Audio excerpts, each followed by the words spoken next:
마가복음 8장 1절부터 10절까지 말씀입니다.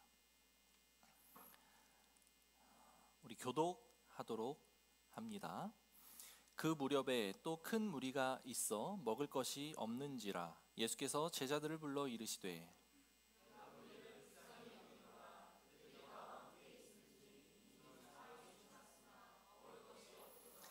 만일 내가 그들을 굶겨 집으로 보내면 길에서 기진하리라. 그 중에는 멀리서 온 사람들도 있느니라.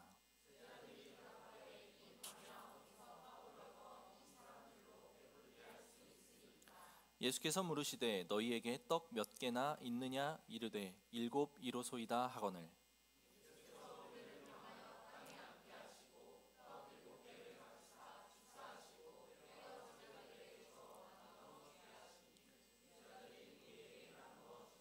또 작은 생선 두어 마리가 있는지라 이에 축복하시고 명하사 이것도 나누어 주게 하시니 사람은 약 4,000명이었더라. 예수께서 그들을 흩어 보내시고 곧 제자들과 함께 배에 오르사 달마누다 지방으로 가시니라. 아멘. 오늘 본문에 등장하는 그 이야기는 예수님이 떡 7덩어리 그리고 물고기 두어 마리로 4,000명을 먹이신 사건에 대한 이야기입니다. 이 사건과 이 기적의 대상은 이방인입니다. 우리가 7장에서 계속 살펴본 바대로 예수님은 여전히 이방 땅에 머물고 계십니다. 이방 땅에 머물고 계시고 이방인들을 대상으로 이 사역, 이제 4,000명을 먹이신 사역을 보이신 겁니다. 사람들이 이 사건을 두고 앞에서 기록한 오병이어 사건, 5,000명을 먹이신 떡 5덩어리와 물고기 2마리로 5,000명을 먹이신 그 사건과 같은 사건을 중복해서 기록한 것 아니냐라고 하는 이야기를 하기도 합니다.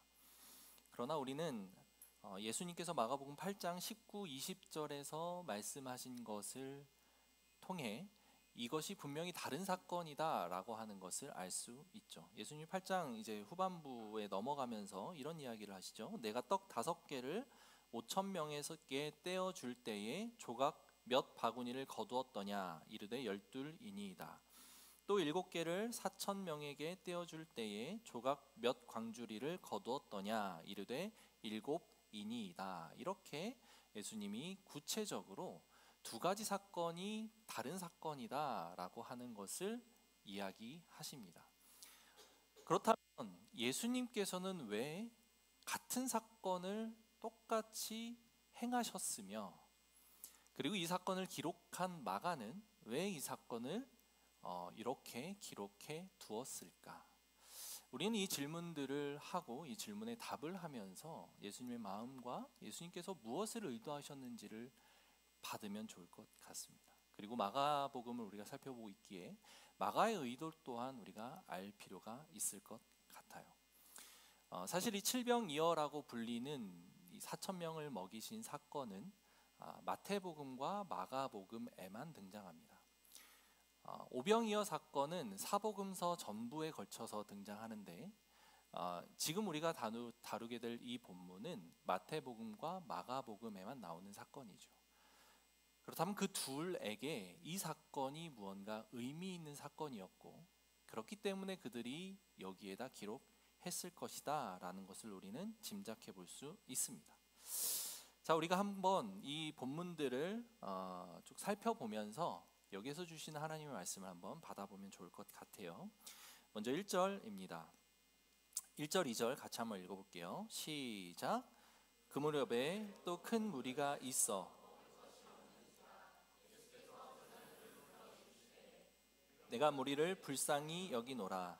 그들이 나와 함께 있은지 사흘이 지났으나 먹을 것이 없도다. 자, 큰 무리가 있습니다. 우리는 이제 이 내용이 4,000명이라는 것을 알 수 있죠. 4,000명이 있는데 그들에게 먹을 것이 없었던 거예요. 그래서 예수님이 제자들을 부릅니다. 그리고 이렇게 이야기를 하는 거죠. 내가 무리를 불쌍히 여기노라. 그들이 나와 함께 있은지 이미 사흘이 지났으나 먹을 것이 없도다. 1, 2절에 걸쳐서 그들이 먹을 것이 없다라고 하는 내용이 두 번에 걸쳐서 등장하는 거죠. 그들이 먹을 것이 없다. 그들이 먹을 것이 없다. 제자들을 불러서도 그들이 먹을 것이 없다라고 예수님이 이야기하는 겁니다. 오병이어 사건을 기억하십니까? 오병이어 사건을 우리가 기억해 보면 오병이어 사건에도 마찬가지로 무리가 그 5천 명이 모여 있는 무리를 예수님이 보시면서 불쌍히 여기셨는데 그들을 불쌍히 여기신 근거, 동기가 좀 다릅니다.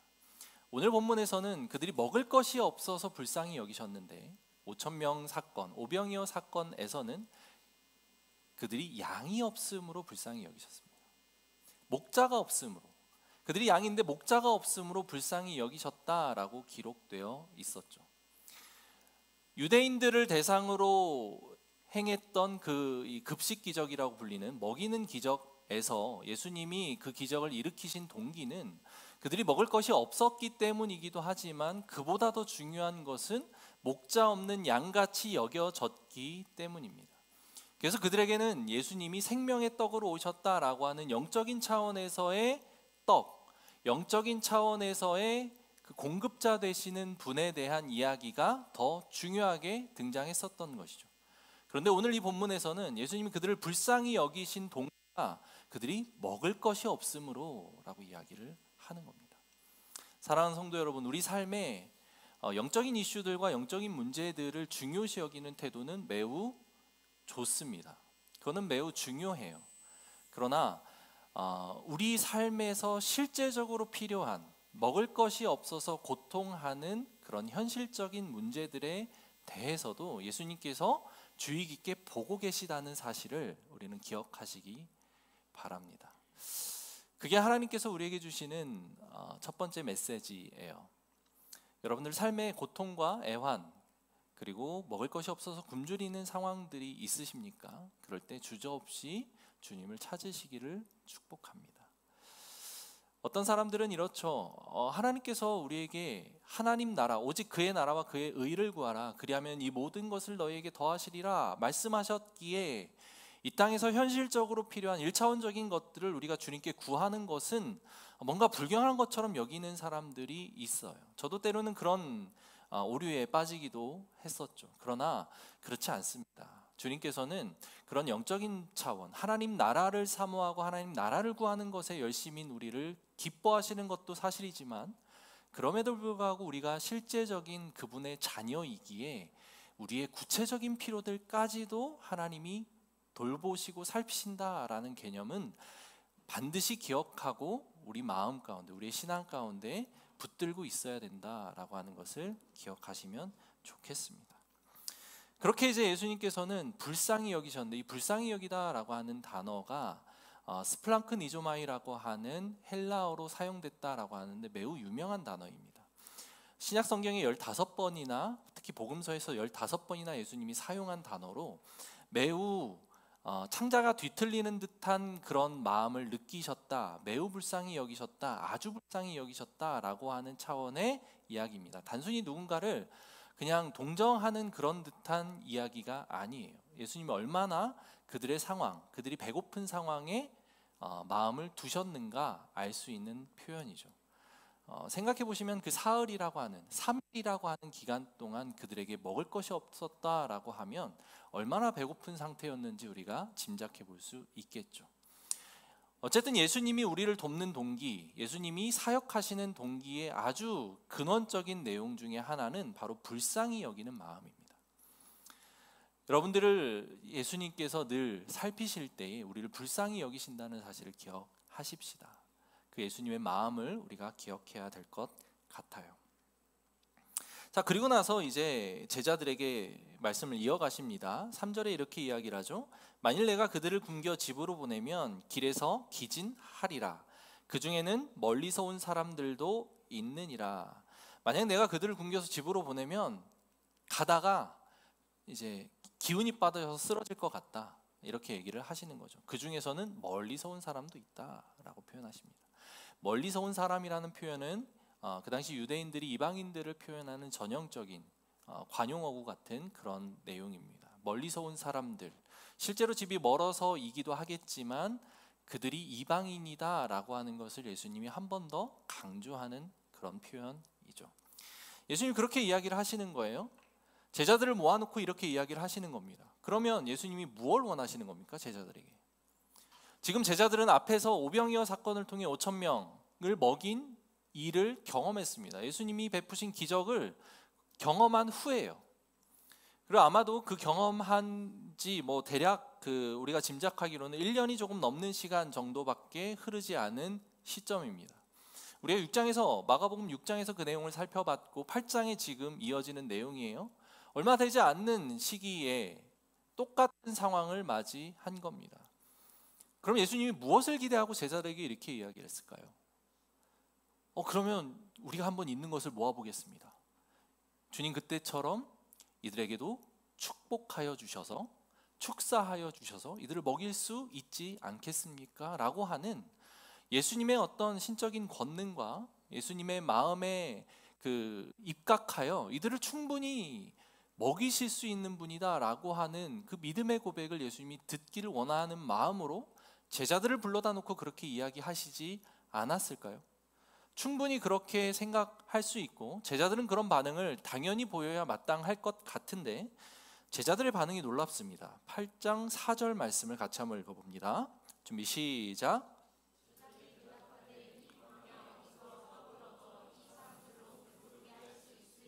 어떻게 보입니다? 되게 이상하죠. 제자들은 불신앙의 대답을 합니다. 이 광야에서 어디서 떡을 얻어 이 사람들로 배부르게 할 수 있습니까? 라고 예수님께 되묻는 거예요. 1년 전에 예수님께서 행하신 오병이어의 기적을 경험했음에도 불구하고 이상하지 않습니까? 제자들이 너무 어리석은 것 아닐까요? 어떻게 그것을 봤는데도 그리고 직접 자기들이 떡을 떼어서 나눠주는 것을 경험했음에도 왜 이것을 예수님의 의도를 눈치채지 못하고 예수님의 그 기대하는 반응을 보이지 못하고 있을까요? 안타깝지만 이것은 우리 인간들이 전형적으로 보이는 그런 모습들입니다. 시편 106편에 이런 말씀이 있죠. 106편 13절을 같이 한번 띄워주시면 읽어볼까요? 준비 시작. 그러나 그들은 그가 행하신 일을 곧 잊어버리며 그의 가르침을 기다리지 아니하고. 이게 무슨 내용이냐면 시편 기자가 고백을 하는 겁니다. 이스라엘 백성들이 역사 속에서 그들이 행한 일들이 이러하다라는 것을 얘기하는 거예요. 홍해를 꾸짖으셨고 그들을 인도하여 내신 그 하나님, 그리고 그들을 뒤쫓아 나온 애굽의 군대들, 바로의 군사들을 예수님께서 홍해 가운데 수장시킨 그 놀라운 일들, 그런 일들을 이스라엘 백성들은 경험을 했습니다. 그리고 그 경험한 것에 대해서 너무 놀라운 경험이기에 기억해야 마땅하지만 그럼에도 불구하고 그 하나님의 일하심을 잊어버리고 시내산에서 내려오지 못하는 그 1년 가까이 내려오지 않는 그 모세를 기다리며 그들이 행했던 우상 숭배하는 모습들을 보이는 것에 대해 이렇게 표현하고 평가를 하고 있는 거예요. 하나님의 일하심을 잊어버렸으며 라고 표현합니다. 13절뿐만 아니라 그 같은 장 21절에도 그렇게 이야기를 합니다. 애굽에서 큰 일을 행하신 그의 구원자 하나님을 그들이 애굽에서 큰 일을 행하신 것은 어떤 것을 뜻하죠? 10가지 재앙으로 이스라엘 백성들을 애굽에서 건져내신 사건을 의미합니다. 그 큰 일을 행하신 하나님을 잊어버렸다는 거예요. 우리의 삶에서는 어떻죠? 하나님이 일하셨죠. 하나님이 우리의 삶에서 일하셨습니다. 충분히 일하셨어요. 놀라운 은혜들을 베풀어 주셨습니다. 재정적으로 쪼들릴 때 말도 안 되는 은혜, 정말 이해할 수 없는 그런 상황들로 우리의 재정을 풀어가시는 하나님 경험하신 분 있을 겁니다. 관계에 어려움이 있을 때 그 관계를 가지고 기도했던 나의 그 모습 속에 그 관계를 놀라운 기적처럼 해결해 주시는 그 하나님을 경험해 분들 있을 겁니다. 어쩌면 그 관계가 해결되진 않았지만 내 마음이 해결됨으로 그 관계를 바라보는 나의 시선을 완전히 바꿔주시는 하나님의 은혜를 체험했을 수도 있어요. 하나님의 기적, 우리가 삶에서 그 하나님을 믿고 따라오면서 얼마나 많이 경험합니까? 그런데 지나고 나면 그 기적의 결과를 누리는 우리는 어떻죠? 늘 하나님께 감사하고 살아가고 있습니까? 그 기적을 일으키신 하나님을 찬양하고 있습니까? 아니죠. 그 기적을 통해 나타난 결과물을 누리는 것에 급급합니다. 재정이 해결되었다면 그 재정 해결하기 위해 일하신 하나님은 거기에서 빼버리고 그 재정이 내가 어떻게 벌었는지 나를 드러내고 나의 무용담을 드러내는 데에 집중합니다. 관계가 회복된 이야기들에 대해서는 내가 그를 용서했어, 내가 그를 향한 마음이 이렇게 녹아내렸어 라고 하며 나의 시선이 하나님께로 가 있는 것이 아니라 나에게로 집중되는 것을 우리는 경험합니다. 시간이 지나면서 점점 나에게로 집중이 되죠. 죄성입니다. 하나님께로 시선이 가고 하나님께로 우리의 마음이 가 있어야 되는데 그 일을 바라보며 그 일의 결과가 결국에는 나 때문에 그렇게 됐구나, 내 덕에 내가 이렇게 했구나 라고 하는 것으로 우리의 시선은 자꾸 나에게로 향하죠. 나 중심적인 죄의 본성입니다. 이건 인간의 본성이에요. 이스라엘 백성들은 어떠했을까요? 애굽에서 나올 때 용기 있게 우리가 바로를 등지고 나왔어. 그런 이야기들이 그들 안에 있지 않았겠습니까? 하나님의 일하심 물론 이야기하겠죠. 있었던 사실이니까. 그러나 그것보다 더 중요한 것은 나의 선택이야. 아마 그들이 그런 마음으로 이야기하고 있지 않았을까요? 그들의 이야기는 아주 과거에 수천 년 전의 이야기고 우리가 이야기를 통해 성경을 통해 제3자의 시각으로 바라보기에 그렇게 어리석을 수 없다라고 생각하며 볼 수 있지만 우리의 삶에서 나타나는 일도 별반 다르지 않습니다. 그렇게 오랜 시간이 필요하지도 않아요. 6개월, 1년만 지나면 그때 있었던 은혜가 거기서 하나님은 사라져 있어요. 지금 오늘 우리가 살펴보는 이 제자들에게도 같은 현상이 나타나는 겁니다. 1년 조금 남짓 넘은 시간 전에 일어났었던 그 오병이어 사건을 통해 놀라운 그 예수님의 그 권능을 경험하고 체험했음에도 제자들은 여전히 그 일에 대한 감각을 상실해 버린 상태로 있습니다. 그 신적인 예수님 늘 곁에서 모시면서 예수님의 그 기적들을 바라보면서도 그 예수님을 온전하게 인정하지 못하고 있는 거죠. 우리 삶에서도 늘 우리에게 그렇게 말씀하십니다. 얘야, 내가 저 사람들을 이렇게 불쌍하게 여기는데, 내가 긍휼히 여기는 마음이 있는데 어떻게 하면 좋겠니? 어디서 우리가 떡을 구합니까, 예수님? 지금 내 코가 석잔데, 지금 당장 내 삶을 책임지기에도 나는 너무 정신이 없는데 내가 어떻게 하죠, 예수님? 나아갈 때 일하시는 그 예수님, 내가 가지고 있는 것을 들고 나아갔을 때 기적을 베푸셨던 그 예수님에 대한 어떠하심이 우리의 뇌리에서 사라져 있는 거예요. 우리의 현실만 바라보게 되고 내 중심적인 사고에 사로잡혀서 내가 늘 중요한 삶이 되어버리고 마는 것이죠.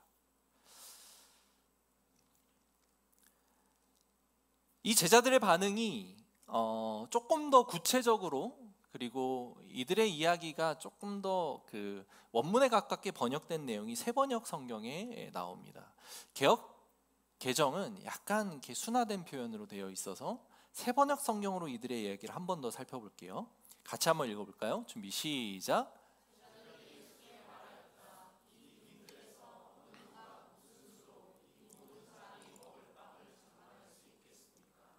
이렇게 이야기를 하죠. 이 빈들에서 어느 누가 무슨 수로 이 모든 사람이 먹을 빵을 장만할 수 있겠습니까? 이 광야에서 어느 누가 무슨 수로? 이게 약간 느낌이 그냥 우리가 할 수 없지 않습니까? 이거 뭐 우리 방법이 없는데요? 그냥 이렇게 얘기하는 것을 좀 넘어서서 예수님에게 약간 따지는 듯한 또는 뭐 투정 부리는 듯한 그런 느낌을 좀 받지 않습니까? 계속 강조하죠. 이 빈들에서 어느 누가 무슨 수로 이 모든 사람이 먹을 빵을 장만할 수 있겠습니까? 그래서 실제로 이 본문에 대해서 해석하는 많은 그 신학자들은 이렇게 이야기를 합니다. 제자들이 지금 예수님이 이방 땅에서 사역하고 있고 이방인들을 대상으로 사역하고 있는 그 모습들에 대해 유대주의자로서의 불편한 기색들을 드러내고 있다라고 표현합니다. 실제로 그렇습니다. 그들은 예수님이 일하신 그 사건, 오병이어 사건을 잊었던 것도 분명하지만 그것에 더해서 그들의 마음 가운데는 불편함이 있는 거예요. 이방인들을 향한 그들의 시선은 예수님이 그들에게 이렇게 친절하게 하지 않아도 된다라고 하는 그 사고, 유대주의적인 그 사고에 꽉 막혀서 불편한 상태에 놓여 있었다라고 하는 것을 우리는 알 수 있는 거예요. 불편한, 싫어요. 예수님이 수로보니게 여인에게 했던 그 언행을 우리가 기억하죠. 자녀의 떡을 취하여 개에게 던져주는 것이 마땅치 않다라고 얘기했던 예수님.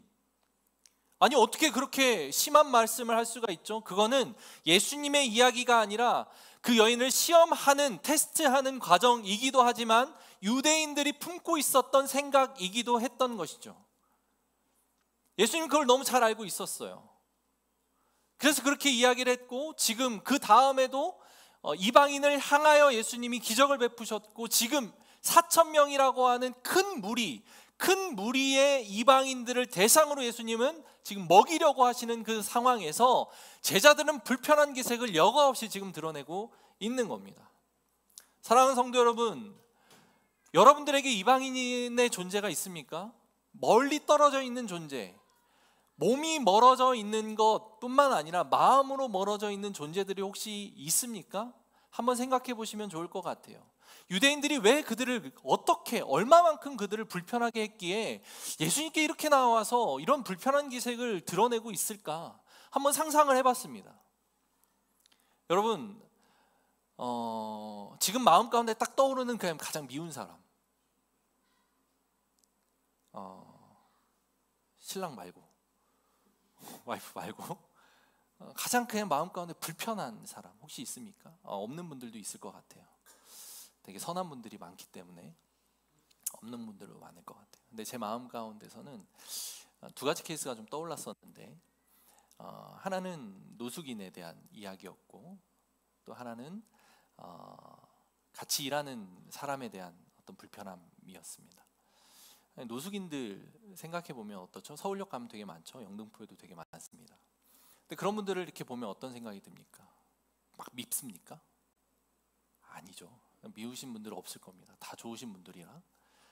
그런데 멀리 떨어져 있는 그 노숙인을 바라보면 그 노숙인을 미워하는 사람은 그렇게 많지는 않을 거예요. 그런데 그 노숙인이 여러분들의 생활 영역으로 들어온다고 생각해 보십시오. 허락하지 않았는데. 여러분들의 집 앞에 맨날 출근 시간마다 집 앞 문 앞에 지키고 서 있으며 이제 그 이제 외형과 이제 냄새 나는 그런 상태로 여러분들에게 구걸을 한다고 생각을 해보십시오. 매일같이 집 앞에서 기분이 어떠실 것 같습니까? 짜증나겠죠. 근데 그분이 여러분들 집 안으로 들어온다고 생각을 해보십시오. 좋으시겠습니까? 허락하지 않았고 나가라고 하는데 막무가내로 들어옵니다. 어떠시겠습니까? 싫겠죠. 좋아하실 만한 분 있습니까? 환영합니다. 예수님이 환영하니까 나도 이렇게 좀 만찬을 대접하고 이제 환영합니다. 언제든지 오세요. 이렇게 하실 분이 있을까요? 작년쯤에 저희 매장에 노숙인 여성분이 매일같이 찾아오셨습니다. 저희 매니저가 있어서 이제 저한테 묻습니다. 어떻게 하면 좋을까요? 그래서 저는 목사잖아요. 그리고 그리스도인이고 어떻게 해야 됩니까? 이제 날이 너무 더워서 들어오시나 보다. 좀 이렇게 쉬다 가시겠지. 그냥 이제 뭐라고 하지 말고 이제 지켜보자. 처음에는 앉아 계시던 분이 신발을 벗습니다. 그리고 매일 같이 오시는데 처음에는 신발을 벗다가 그 다음에는 의자 위에 테이블 위에 다리를 올려놓습니다. 그리고 또 시간이 지나니까 저희 매장이 작거든요. 테이블 위에 눕습니다. 그런 모습을 피드백을 듣고 저도 직접 그 모습을 지켜보고 있는 순간에 제 마음에 막 갈등이 일었어요. 이거는 어떻게 해야 되나? 막 불편하더라고요, 마음이. 그러면서 이게 목사와 그리스도인이라면 어떻게 해야 되는 거지? 라고 막 생각하는 그 마음과 가게를 운영하는 입장에서 손님들이 그 모습을 봤을 때 다시 찾아올까? 라고 하는, 실제로 왔다가 나가시는 분들도 계시고 하는 그런 모습들을 이제 보면서 어떻게 해야 되지? 라고 하는 딜레마에 빠졌습니다. 그래서 너무 속상하고 힘든 일이지만 그분께 가서 정중하게 말씀드렸습니다. 계시는 건 좋지만 신발을 벗거나 눕는 것은 하지 말아 주십시오 라고 정중하게 부탁을 드렸습니다. 그런데 그런 분들의 특징상 말을 듣지 않습니다. 들어오시지만 똑같이 합니다. 신발을 벗고 테이블 위에 다리를 올리고 발이 너무 아프시다는 거예요. 종아리가 막 부으신다는 거예요. 그럼 어떻게 하겠습니까? 그렇게 하시면서 계속 눕는 거예요. 급기야 그분을 더 이상 계속 이렇게 하시면 오지 않으셨으면 좋겠습니다 라고 이제 밀어내는 상황까지 이르게 되었습니다. 제 마음이 너무 불편했습니다. 고아와 과부와 객을 선대하라 라고 하는 예수님의 말씀 앞에 저는 순종하지 못한 것 같은 죄책감이 들었습니다. 되게 불편했어요. 그리고 최근에 있었던 같이 이제 일했던 분 중에 이제 막 함께 일하기 시작해서 일을 막 배우는 단계에 있는데 막 말로 표현할 수 없는 분의 불편함이 막 느껴져요. 그냥 공주님 같아. 약간 이렇게 모셔야 돼. 같이 일을 해야 되는, 같이 뭔가 채워 나가야 되는데 뭔가 계속 뒤치다꺼리를 해줘야 되는 것 같은 그런 느낌이에요. 이제 교육한 지 이틀 3일밖에 되지 않았으니 그냥 좀 참고 기다리면 되겠거니 라고 생각하며 이제 막 교육하고 수습 단계니까 정리를 해야 되나 말아야 되나 이 고민 속에 갈등을 하다가 그냥 기다려보자, 이제 예수님의 마음으로 기다려주자, 이런 마음으로 시간을 두고 교육하면서 익숙해질 때까지 같이 가보자 라는 마음으로 이제 마음을 먹었습니다. 그런데 불편한 거예요. 같이 일하는 시간이 막 되게 두려운 거예요. 그분이 딱 오시는 요일이 딱 되면 어떡하지? 막 이 생각이 그냥 드는 거예요. 여러분, 그냥 노숙인과 이 분에 대한 이야기를 했지만 여러분들의 삶 속에서 노숙인이 상관없이 멀리 있는 분이라면 전혀 그분에 대한 미움 또는 불편함이 없겠지만 여러분 삶의 영역으로 들어온다고 생각해 보시면 전혀 다른 이야기가 될 거라고 생각합니다. 장애우들은 어떻습니까? 장애우들에 대한 미움이 있는 분들 여기 없을 거라고 저는 생각해요. 긍휼히 여기고 불쌍히 여기는 마음이 가득하시겠죠. 그런데 그 장애우가 여러분들의 삶의 영역으로 들어와서 여러분들에게 실제적인 불편함과 피해를 준다고 생각해 보십시오.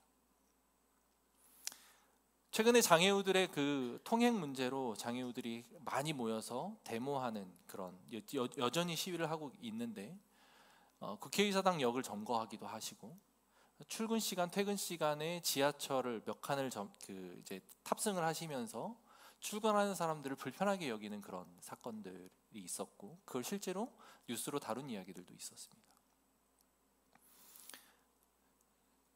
저는 그 불평하고 그들을 향해 손가락질하는 사람들을 직접 봤습니다. 근데 그들이 장애우들의 시위나 정당하게 내는 목소리를 불편하게 생각하는 것뿐만 아니라 그냥 불편한 수준에서 머무는 게 아니라 그것으로 인해서 자기가 회사 출근 시간이 늦어져. 지하철을 몇 대를 그냥 보내야만 해. 회사 가서 쿠사리를 먹어야만 해. 그러니까 이런 상황이 되면 그들이 믿겠습니까? 안 믿겠습니까? 밉죠. 일할 때 여러분들의 어떤 가정에서 그런 장애우들로 인해 불편한 마음들이 들면 어떨 것 같아요? 그 마음을 지키실 수 있겠습니까? 쉽지 않으시겠죠. 관계에서 오는 불편함, 그리고 누군가가 미워지는 그런 마음들은 멀리 있는 대상을 향해서 들지 않습니다. 내 영역으로 들어오고 그 영역, 서로 간의 삶이 교차되는 순간부터 시작됩니다. 그래서 부부 간의 사이가 안 좋은 이유가 거기에 있어요. 이 인간이 가장 세상에서 나쁜 인간이어서 사이가 안 좋아지는 게 아니라 서로의 삶이 크로스가 되기 때문에, 가장 많이 크로스가 되기 때문에 그 인간하고 부딪히는 거예요. 이스라엘 백성들이 유대인들이 이 이방인들을 왜 미워했을까요? 개 돼지로 여기고 그만큼 증오심을 품을 수 있었던 이유가 무엇이었을까요? 이 이방인들은 저기 멀리 있는 로마 사람이나 또는 뭐 흑인들이나 중국인이나 이 아시아 사람들을 이야기하는 게 아니었어요. 그들에게 이방인, 그들에게 가장 적대감을 표출하는 대상은 사마리아인이었어요. 사마리아인은 처음의 시작은 동족이었습니다.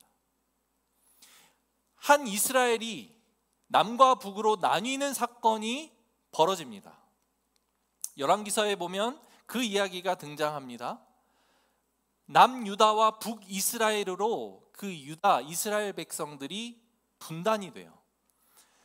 남유다는 신앙의 정체성과 정통성을 잘 지키고 유지하고 나름대로 자기들만의 그 종교, 그 야훼 신앙을 유지해 가는데, 북이스라엘은 그렇지 못합니다.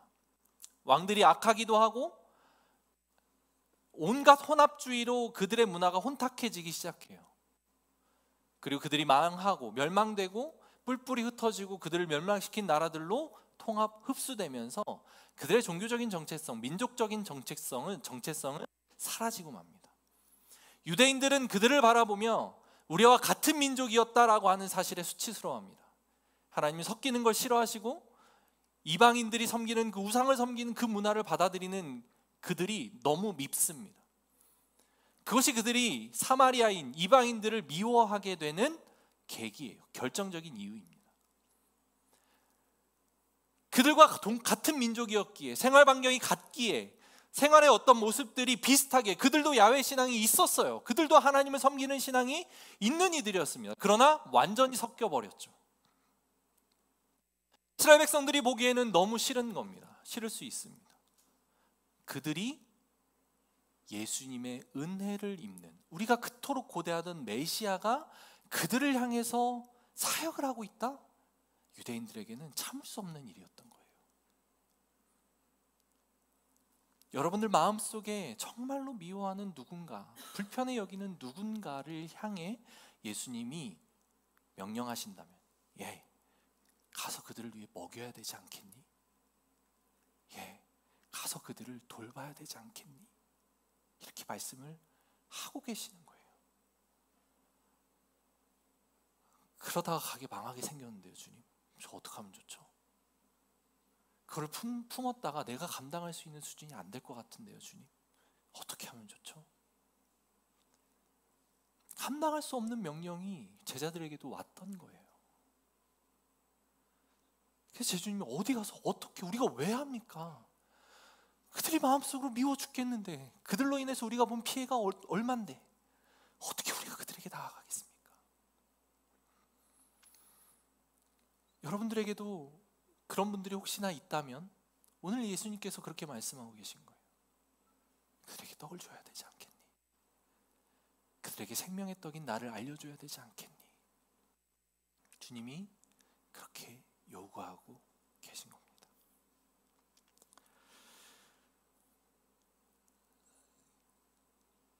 삶의 영역이 겹치는 순간, 회사에서의 직장 동료들이 그럴 수 있습니다. 불편한 사람들이 있을 수 있고 여러분들을 힘들게 하는 사람들이 있을 수 있습니다. 근데 예수님은 그들에게 나아가기를 원하세요.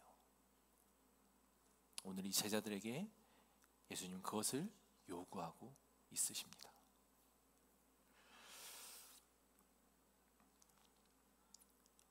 그러나 제자들은 예수님의 마음에 관심이 없었어요. 저도 너무 불편합니다. 저의 상황에 오로지 저의 관심이 쏠려 있었거든요.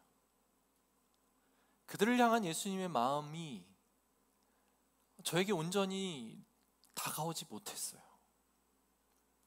처음에 시도는 했지만 잘 안 되더라고요. 나의 죄성은 여전히 살아서 나를 괴롭히고, 여전히 살아서 예수님의 마음이 내 마음이 될 수 있도록 하는 것을 막고 방해하고 있었습니다.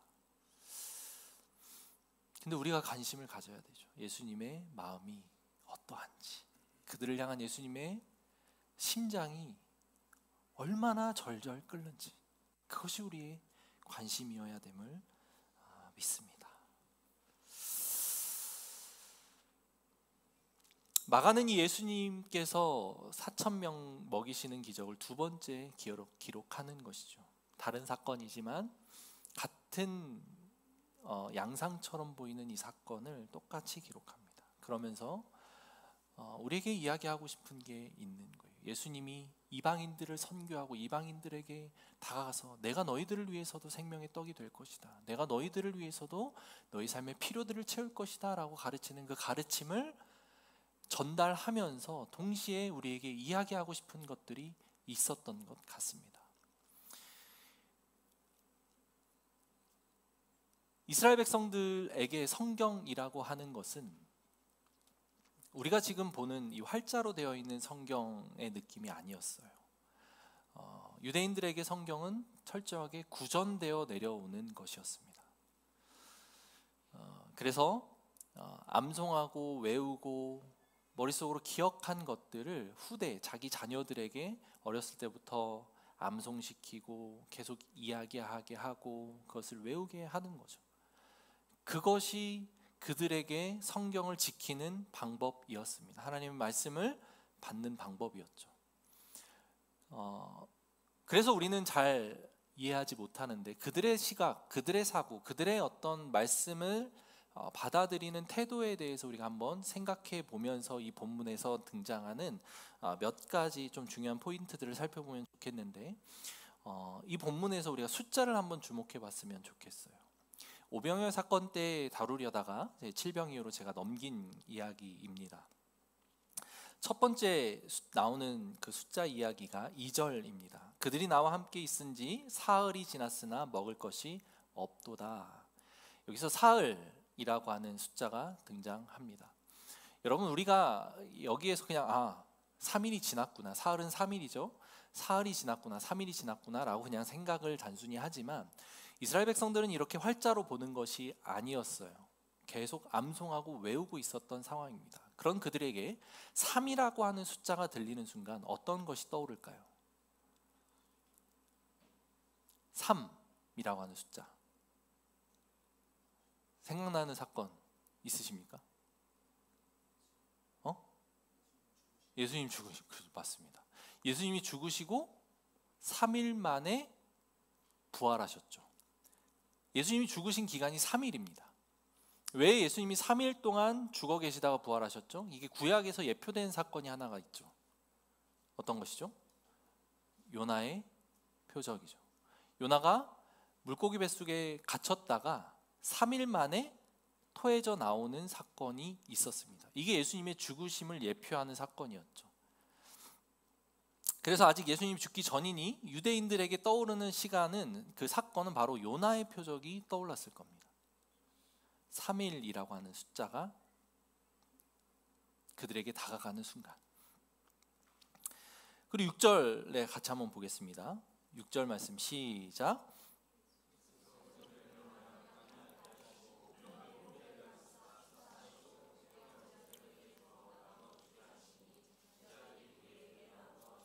여기는 떡 7이라는 숫자가 등장하죠. 떡이 7개입니다. 오병이어에서는 5개였죠. 7이라는 숫자를 들으면 그들은 무엇을 떠올릴까요? 7. 두 가지 정도가 있을 건데, 하나는 하나님의 창조하신 그 날수, 창세기에 등장하는 7일 동안 하나님이 천지를 창조하셨죠. 그리고 7이라는 숫자는 가나안 7족속을 의미합니다. 그래서 7이라고 하는 숫자를 들으면 그들에게는 이 두 가지 이미지가 떠오를 거예요. 완전하신 하나님의 창조에 대한 이야기, 그리고 가나안 7족속에 대한 이야기가 그들 가운데 떠오를 겁니다. 그리고 마지막 배불리 먹고 남은 조각 7광주리를 거두었으며 하면서 7이 한 번 더 등장하죠. 그래서 마가는, 그리고 예수님은 이 사건에 대해서 의도적으로 이 숫자들을 표현했다라는 것이 신학자들의 의견입니다. 이스라엘 백성들에게, 유대인들에게 숫자를 들으면 그 떠오르는 이미지들을 상기시키며 이 이야기들을 풀어내고 있는 거예요. 7이라고 하는 숫자는 이방인들을 상징하는, 가나안인을 민족을 상징하는 이야기이기도 하지만 그에 앞서서는 하나님이 천지를 창조하신 그 7이라는 숫자에 붙어 있습니다. 하나님의 복음, 하나님의 그 계획은 유대인들만 구원하고자 있는 것이 아니라 온 우주를 구원하고자 하는 구원 계획이 있는 것이다 라는 것을 강조하시는 모습이죠. 마가와 같은 성경 기자들은 우리가 알고 있는 신문 기자와 같은 사람들이 아닙니다. 그래서 몇 월 며칠 몇 시에 누가 몇 명이 무슨 일들을 어떻게 벌였다라고 기록하는 그런 사람들의 이야기가 아니라는 거죠. 한마디로 이야기하면 그들은 작가이면서 동시에 신학자예요. 성경에 그 복음서, 4개의 복음서가 있는데 4개의 복음서의 그 이야기들이 다 다릅니다. 그러니까 같은 사건을 다루더라도 누구는 이 이야기가 있는데 어떤 이는 이런 이야기가 없어요. 왜 그렇습니까? 그들은 기자가 아니기 때문이에요. 신학자이기 때문에 자기가 강조하고 중요하다 여기는 부분들에 대해 특별히 강조하거나 다루고 있는 거예요. 여기서도 마찬가지입니다. 칠병이어는 마태와 마가에만 기록되어 있고 마가는 이 사건이 되게 중요했던 거예요. 그래서 기록을 하고 있는 것이죠. 그리고 숫자를 통해 그 의미들을 드러내고 있는 겁니다. 하나님의 창조, 그리고 하나님의 복음이라고 하는 것은 우리에게 국한되어 있는 이야기가 아니라 온 우주로 퍼져 나가야 되는 것이다 라고 하는 것을 이야기하고 있는 것이죠. 유대인들에게 행해졌던 오병이어의 기적은, 그 오라는 숫자는 오병이어, 그 모세 오경을 의미하죠. 그러면서 그 이야기가 유대인들에게 있었던 그 생명의 떡에 대한 이야기를 하고, 지금에 와서는 이제 그것이 이방인들에게도 퍼져나가야 되는 것이다.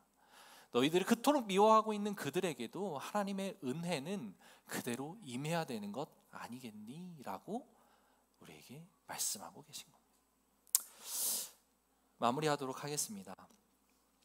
사흘이라고 하는 시간, 그 시간은 요나가 물고기 속에 갇혀 있었던 시간입니다. 극악한 절망 가운데 빠져 있었던 시간이죠. 죽음의 순간이었습니다. 사울은. 여러분들의 삶이 어쩌면 죽음이라고 하는 것을 맞닥뜨렸다라고 이야기할 정도로 고통스럽고 괴로운 삶일 수 있다고 생각합니다. 그럴 때 예수님께서 오늘 이렇게 다가오신 거예요. 우리에게 내가 너의 그 절망 가운데 있었던 삶을 해결해 줄게. 굶주린 것에 대해, 떡이 없는 것에 대해 예수님은 늘 걱정하시고 염려하십니다. 우리의 삶은 그렇게 긴밀하게 돌아보신다는 사실을 기억하십시다.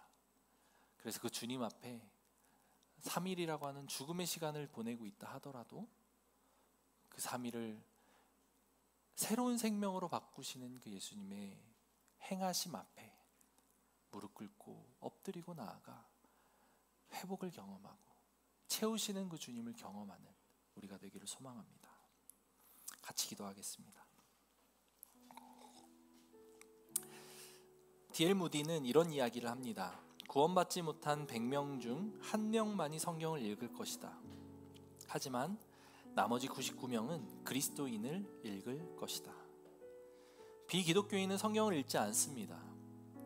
여러분들을 읽고 계실 거예요. 정말 두려운 이야기죠.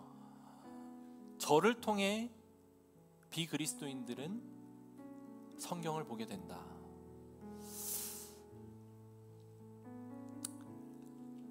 어떻게 해야 됐을까? 그 순간 그 불편했던 상황에서 나는 어떻게 해야 됐을까? 이런 마음들이 계속해서 저를 괴롭혔습니다. 사랑하는 성도 여러분, 어쨌든 우리는 완전할 수 없다는 사실을 인정합니다. 예수님 다시 오시기 전까지, 우리가 완전해지는 모습, 그 영화로운 단계에 가기 전까지 우리는 완전할 수 없음을 고백합니다. 그러나 이 가슴 아파하는 것, 몸부림치는 것, 주님께서 뭘 원하시는지, 주님의 마음이 어떠한지, 주님의 마음이 어디를 흘러가기를 원하시는지 정도는 우리가 매달릴 수 있어야 되는 것 아닐까요? 그리고 그것이 미약하지만, 아주 보잘것없지만 한 걸음이라도 더 나아가 그것을 보일 수 있다면, 예수님의 모습, 예수님의 마음, 예수님의 가르침을 우리의 삶으로 읽어낼 수 있다면, 한 자라도 그렇게 내보일 수 있다면 그것이 얼마나 우리에게 복된 일이 되겠습니까? 여러분들의 삶의 영역에서 너무 미워하거나 누구만 생각하면 가슴이 먹먹해지거나, 정말 그런 사람들에게 향하는 예수님의 마음을 우리가 한번 받기를 소망합니다. 흘려보내야 되고 그들을 품어야 되겠다. 조금이라도 마음 먹고 그렇게 행동할 수 있는 우리가 되기를 소망합니다. 예수님의 마음이 그렇게 되어 있으니까요. 예수님의 뜻이, 가르침이 그렇게 우리에게 임하고 있으니까요. 두 가지입니다. 우리를 살피시는 그 주님의 은혜를 기억하고 주님께 나아갑시다. 그리고 주님의 마음이 우리에게만이 아니라 그들에게도 흘러가기를 원한다는 사실을 붙들고, 불편한 사람들, 마음이 멀리 있는 사람들, 정말 힘든 그 누군가에게 이것들을 흘려보낼 수 있는 우리 모두가 되기를 소망합니다. 같이 하나님 앞에 기도하며, 주신 말씀 붙들고 기도하며 나아가겠습니다. 기도합시다.